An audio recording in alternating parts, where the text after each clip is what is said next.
Praise the Lord. ஆண்டவருடைய ராஜ்யத்தை கட்ட இது ஒருத்தருக்காவது விசுவாசத்தில் அதிகமாய் பலப்படுத்தி ஊழிய பாதையை நடத்துகிறதற்காக ஒரு சின்ன முயற்சி.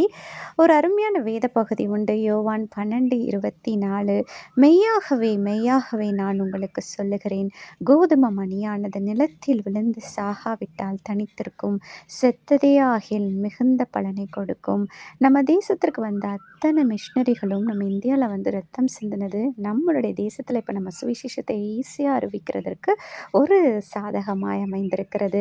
இன்றைக்கி நம்ம பார்க்க போகிறது யாருன்னா ராக்லாண்ட், தாமஸ் ராக்லாண்ட் அப்படின்றவரை பற்றி பார்க்க போகிறோம். இவர் எனக்கு ரொம்ப பிடிக்கும். ஏன்னா எங்களோட சொந்த ஊருக்கு அவர் வந்தவர். அவரை பற்றி நம்ம இன்றைக்கி பார்க்க போகிறோம். அவர் எப்படிலாம் ஊழியம் பண்ணார், அவர் ஆண்டவருக்காக எப்படி ஓடினார், அவர் எப்படி மரித்தார், தன்னுடைய ஜீவன் கடைசி அளவு ஆண்டவருக்காக எப்படி ஓடினார் அப்படின்னு நம்ம பார்க்க போகிறோம். இவர் நம்ம தேசத்தில் அதுவும் முக்கியமாக பார்த்திங்கன்னா சவுத் சைடில் அவர் வந்தார், திருநெல்வேலி மாவட்டத்துக்கு. அவர் பிறந்தது ஏப்ரல் 16, 1815 இங்கிலாந்து தேசத்தில் அவர் பிறந்தார்.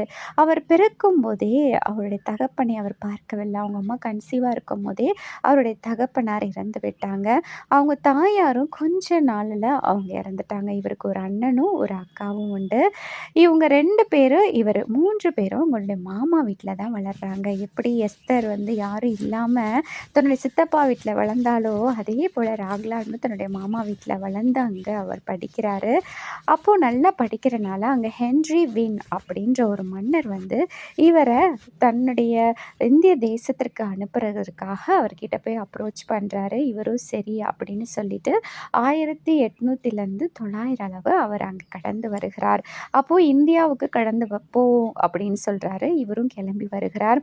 இவர் முக்கியமாக இந்தியாவில் எந்த இடத்துல ஊழியம் செய்கிறாருன்னா, ஏழை மக்கள், பாமர மக்கள், அடிமைகள், அதாவது உயர் ஜாதியினால் அடிமைப்பட்ட மக்களுக்காக அவர் ஊழியம் பண்ணுறாரு.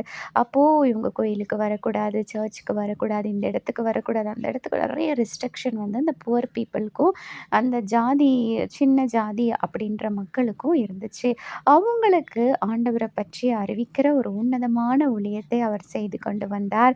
அதனால் ஜான்வரி 1846 பார்த்திங்கன்னா ரொம்ப தீவிரமாக இறங்கி நம்முடைய தமிழ் மொழியில் அச்சிடப்பட்ட வேத புஸ்தகத்தை அவங்களுக்கு விநியோகிக்கிறது, கிராமம் கிராமமாய் செல்வது. அவர் எப்படி செல்வாராம், மாட்டு வண்டியில் செல்வாராம்.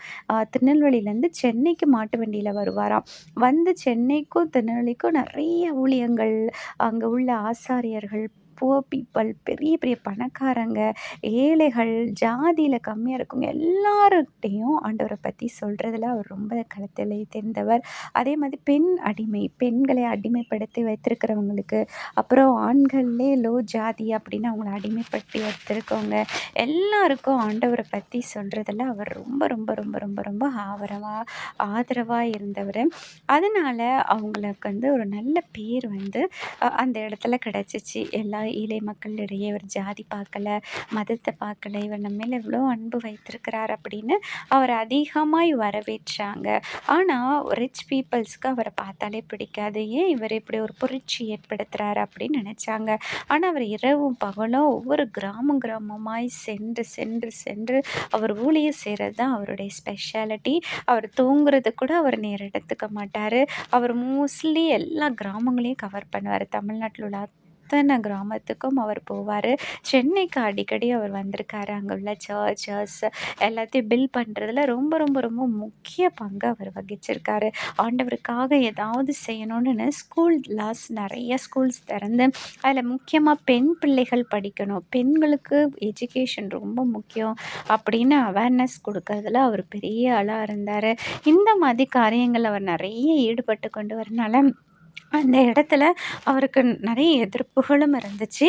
அதே மாதிரி ஏழை மக்களிடத்தில் ஒரு நல்ல பேரும் இருந்துச்சு. ஸ்கூல்ஸ் நிறையா நிறுவனதுனால நிறைய பிள்ளைகள் படிக்க ஆரம்பித்தாங்க.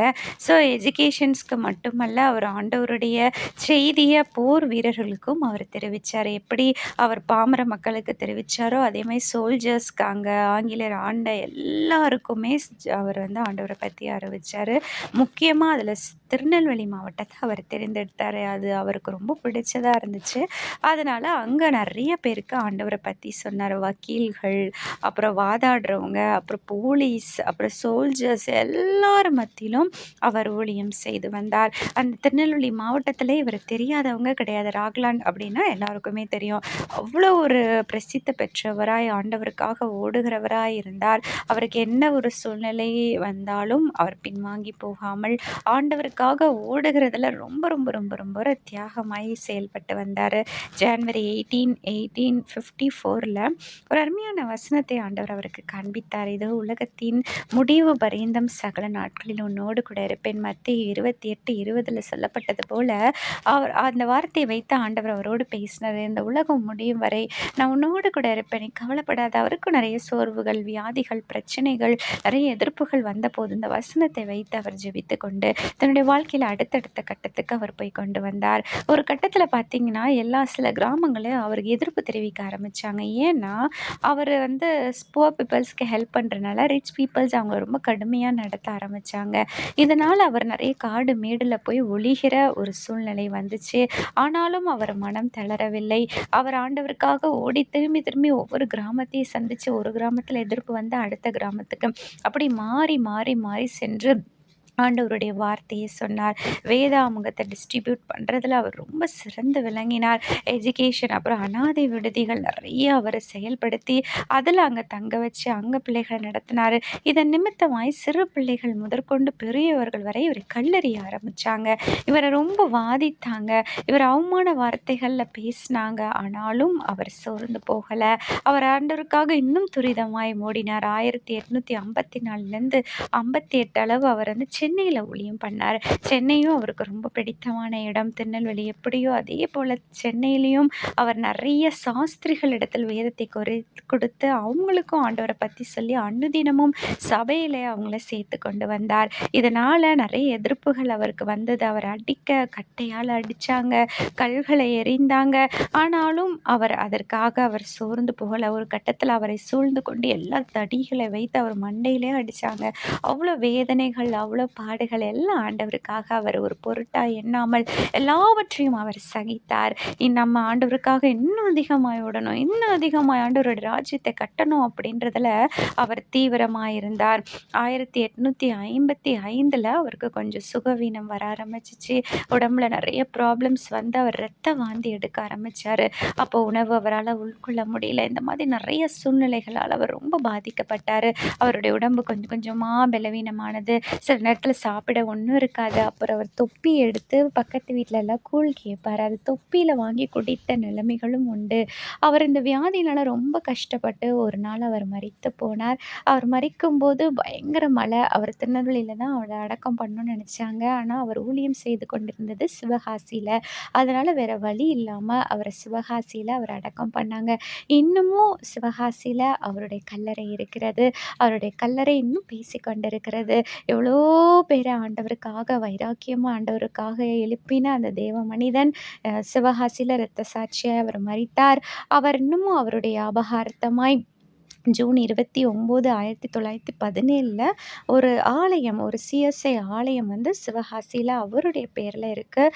அதை ரீநேம் பண்ணது 1925. அதை ரீநேம் பண்ணி சிஎஸ்ஐ ராக்லாண்ட் மெமோரியல் சர்ச் அப்படின்னு சொல்லி அதை டெடிகேட் பண்ணாங்க. இந்த தேவ மனிதனை போல் நம்மளும் இந்த உயிருள்ள வரை தேவனுக்கு சாட்சியாய், தேவனுக்கு வைராக்கியமாய் இன்னும் பல ஆத்துமாக்களை ஆண்டவருடைய ராஜ்யத்துக்கு எழுப்புகிறவர்களாய் நம்ம இருக்கணும். அதற்காக நம்ம பிரயாசப்படுவோம். தேங்க்யூ.